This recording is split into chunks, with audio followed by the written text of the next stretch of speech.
I'm gonna love you.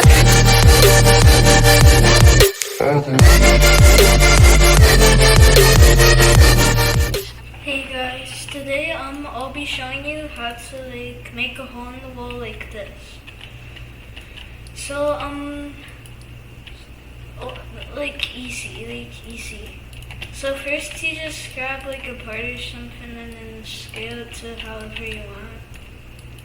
Like this or something, and this, and like this or something.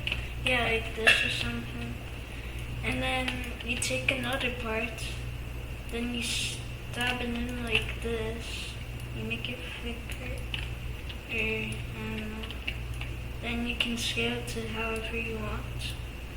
Then you go to the top tab, you select model, and then you press negate. Now the part's like red, like clear red. And then you select both of the parts. So you hold control and then you select those two parts. And then you press union. And then the part will disappear and you have a hole in the wall. Boom. There you go. You have like a hole in the wall or something.